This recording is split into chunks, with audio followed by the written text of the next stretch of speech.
I don't know what they're talking about. Egg has been planted. There we go. The get furious inside Star Citizen. We're gonna get furious. Invictus is here, and for the next 2 weeks, we'll be learning and showcasing as much as we can about the new ships and vehicles making their debut at this year's event. And since there's nothing that I can say that's anywhere as cool as what you're about to see, let's just get right to it, shall we? Yeah, let's We go. have a lot of ships and vehicles in our game now. Keeping brands with a consistent theme is important because it helps immerse you in the universe. You see a ship of a certain style and role, and you go, that's that manufacturer. So having brands and sub-brands or entirely different brands helps strengthen that narrative. MISC is traditionally very industrial, very civilian, and we really like MISC styling as a brand. It made sense to introduce Mirai as their performance subdivision. There's a lot of possibilities for where we can take this brand in the future.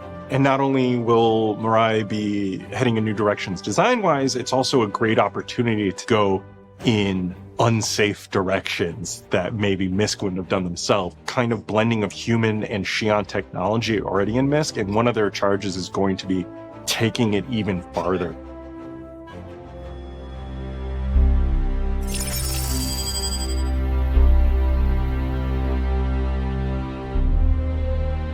With the introduction of Mirai as a brand, this gave us the perfect opportunity to introduce a more military fighter to the lineup, and so we introduced the Mirai Fury.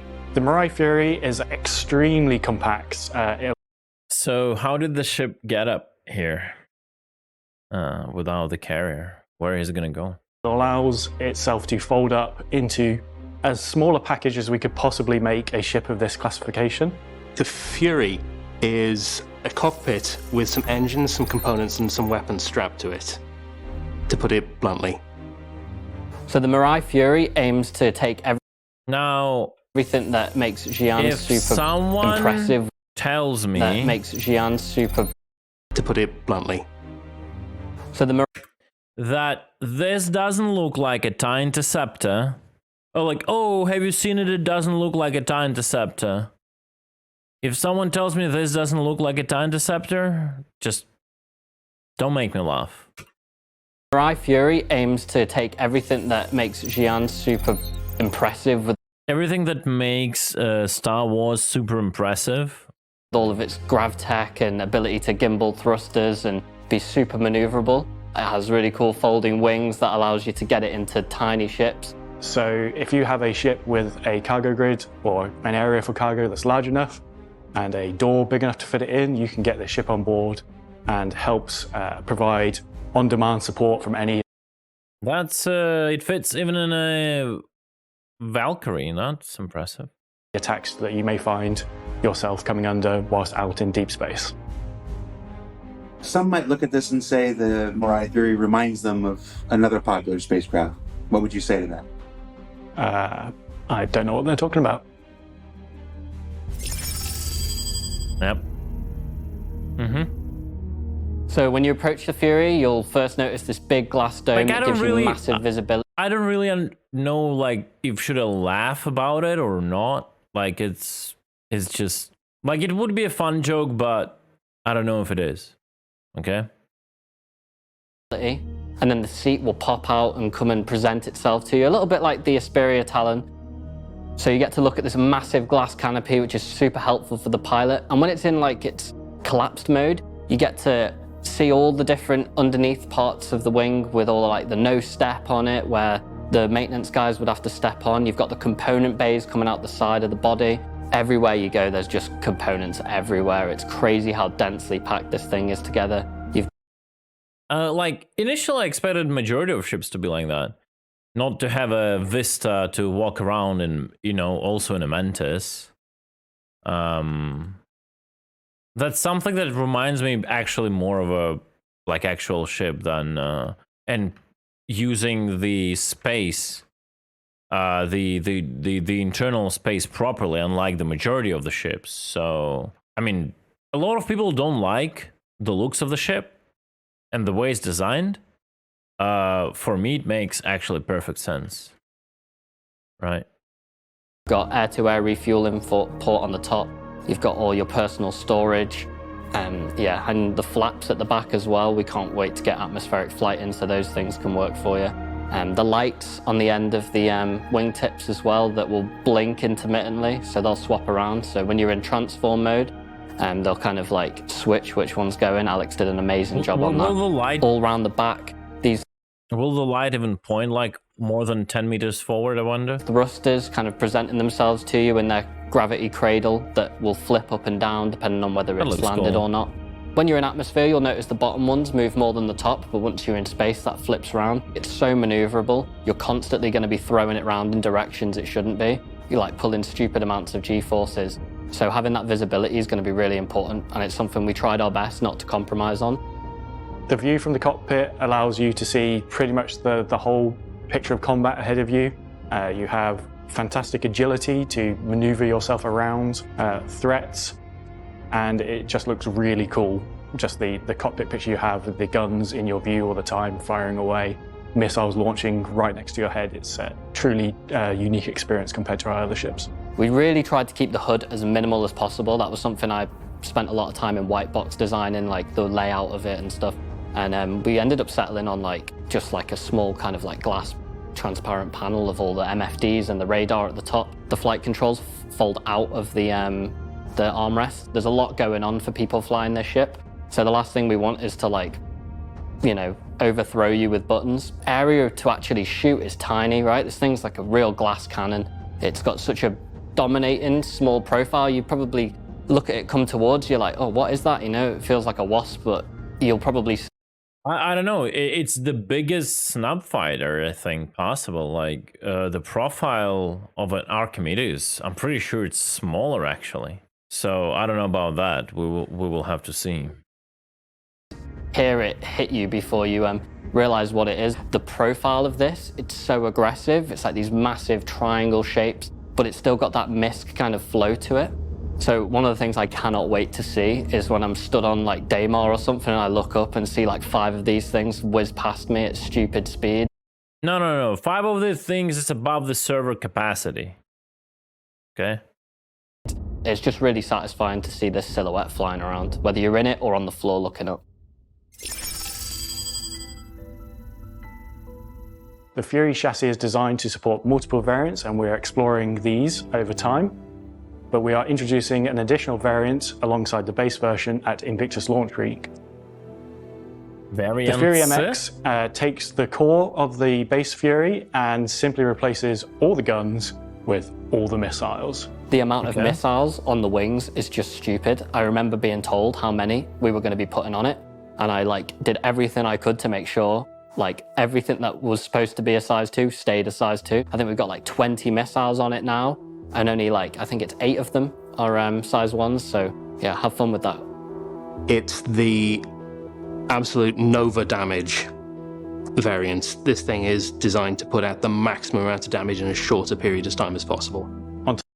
Have you ever seen the missiles work like that in Star Citizen? Oh my god, dude, this cinematics, they're looking so good, but it's so ridiculous to watch this from the perspective of a player who actually plays this game.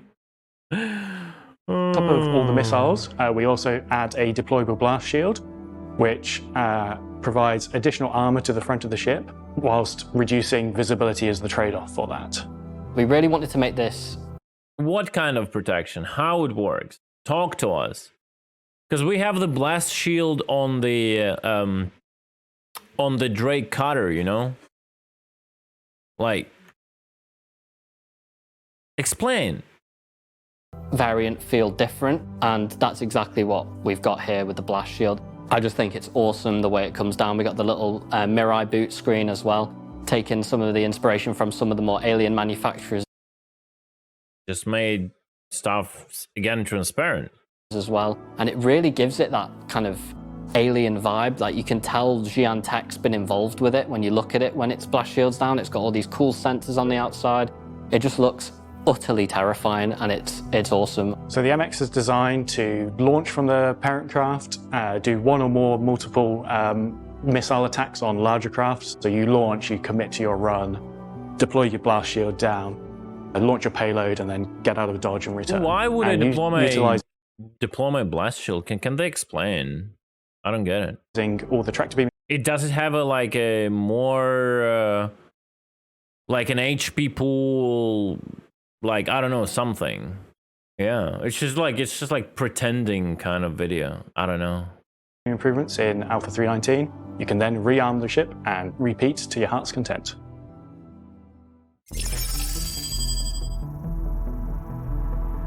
So the Fury is designed to Wait. What did it say compete about the rearming? Give me a second. some heart's content. Beam improvements.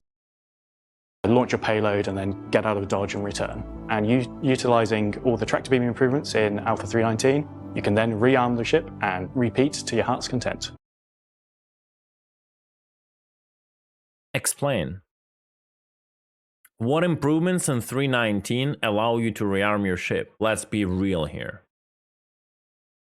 How do you initially have these missiles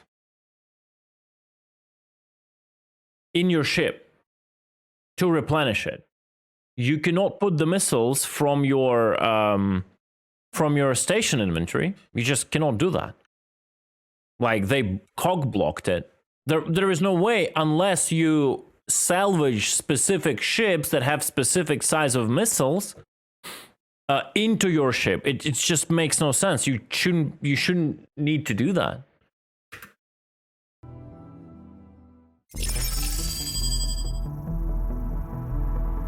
So the Fury is designed to compete against some of our most agile and capable fighters, such as the Arrow and the Gladius. It does that by being much more agile than those, as well as being a smaller form. It does have limitations there. It doesn't have a quantum drive, so its range is sort of limited around planetary bodies, and ideally it is carried within other ships. The Fury doesn't have a quantum drive because there's not room. If we tried to put a quantum drive in this thing, it would have doubled the size of it, and then it wouldn't have fit in as many ships as it. Pure lies. This is pure lies. I know how big is a quantum drive, and it would made Fury just a tiny bit longer. Yeah, it doesn't have a quantum drive. It's a snap ship. It's like that. That's a known fact. But this is pure lies because you could easily fit there a quantum drive. They just didn't want to. Yeah, size 1 quantum drive is as big as any other component. Fitting it like literally at the picture we're looking at the stop frame we're looking at right now, at the back. So I think this is some sort of a module. So moving like something like a bit down here and then putting a quantum drive here, that's it. Dudes, I'm just tired of this. It can.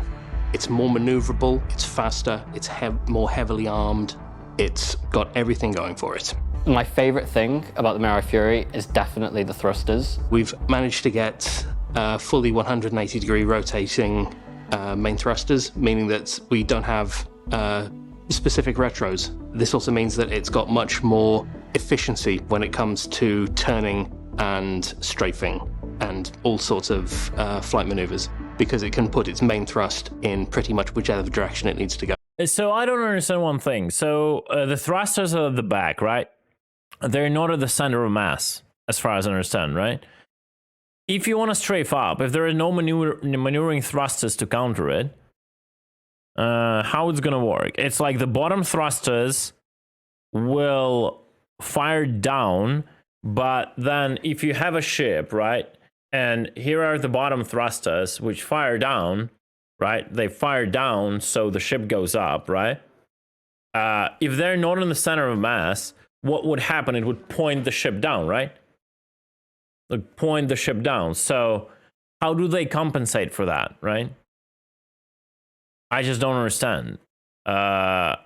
What maybe like there is a specific angle the upper pair of thrusters can fire to compensate that. No, but when the Cutlass does that, I know the exact reason how they do it. So they have the front bottom thrusters on a Cutlass go into virtual VTOL mode. That doesn't make any sense, but that's what happens. And they actually start pulsing out a much bigger thrust than they should able to, right? So they compensate the mains thrusting down. In this ship, there are no thrusters that are in the front unless there is. Is that a thruster? Right there. They are a great ship to bring. Yeah, okay. It has more thrusters. Never mind, forget it. It's not only mains. They said like it has only mains. Forget it. It has thrusters. Along as a sort of defensive package to allow you to react to threats coming at you, or launch very short range attacks on other ships. I imagine people who are using like eye trackers or like, you know, they're really like on it, like looking around, trying to see what's coming up. It's going to be super useful for them because you're in dogfights constantly in this thing. It's going to be super trackers or like, you know, they're really like on it, like looking around, trying to see what's coming up. It's a Scorpius is going to be doing to it. There's some hull damage. Well, nothing fell off from the first shot. Useful for them because you're in dogfights constantly in this thing. Ideally, you would bring multiple of these, and because of their size, you can load. There's your Carrack. There's your Carrack, Perry. In quite a lot of our other ships. A lot of players and a lot of people like to bandy around the words pocket carrier. Well, this is the ship for the pocket carrier. This is the ship that will fill the pocket carrier. It's the pocket fighter. In a fleet engagement, the Fury sort of takes on that very typical sci-fi trope of the larger fleet engagement starts, a ship opens its doors, and all these fighters pour out of it. It is so small and compact that... Yeah, and then the problem is no one is going to do it. Probably, like, Avenger 1 is going to do it few days. He will gather his group, they will have a carrier, right? And they will do that, right? But it is so incredibly tedious to set this up. No one wants to do it, right? The whole like server is on the C2, right? Because I remember like Avenger was doing this with arrows on an 890 and all that, and yeah, you can do it, but is this a reality? No, it's not. I might see like us carrying though these ones, for example, on a Blues' Caterpillar. Yo, GG's Rogue. On a Blues' Caterpillar, when Caterpillar is used as an anchor point, we can have few of those there. That could be a thing. But then again, there are so many limitations right now, such as you cannot bedlog on a ship with someone, right? Then another limitation is you cannot even bedlog when you have a vehicle of someone else on a ship. So that has to be a person who has the ships or multiple of them in their car, in their hangar, bought by IRL money, and they have to put those ships in a tedious way of spawning a pocket carrier, leaving it EVA, going back to the station, spawning one ship, spawning another ship, going into the seat, opening the doors for everybody who wants to take the ship out, going back, like flying in, and then 130k or something, and all of that is gone. You do like 2 hours of preparation for 15 minutes before you get a 30k, literally, right? And then on top of that, even you have that, whenever you want to swap the server or bedlog, like how do the pilots of those ships bedlog if they cannot bedlog on your ship, you know? Really, bringing lots of them is no disadvantage to yourself. You just launch them all out of the ship, and they just cause merry havoc. I really want like aircraft carrier vibes off this thing, and at events like Xenothreat or Jump Town, you'll just be sat on the ground looking up, defending it, and see this kind of normal sized ship coming towards you, and you think, oh, we can deal with that. And then just Furies come flying from all directions at you, and you just don't know where to shoot. It's and just like not gonna all happen. your ground-to-air defenses are like stretched because there's so many small targets fleeting around you. I just can't wait to see what the community does with this ship. Like, they want to see what the community does with this ship on a stage events, but do they really want to see what the community does with it on a natural gameplay? That's the question. It's fun if they're AI controlled and you can just load your ship with them, but as Vection said, too popped by just approaching, those are real players, you know? Who would bother? Yeah, they want to see the community buy the ship. This ship. Like, I love the ship, don't get me wrong. I'm just negative about other aspects. The ship is great, I'm gonna get it. I don't even question it. That's something, it's gonna be probably the first ship I'm gonna buy, like, after years of not buying ships, like real ships. Yeah, this is for future. Yeah, that's the problem. This is for future. Like, everything is for future. I've been waiting for the future for 10 years. Has a big place in my heart as it's the first vehicle I've worked on here at CIG.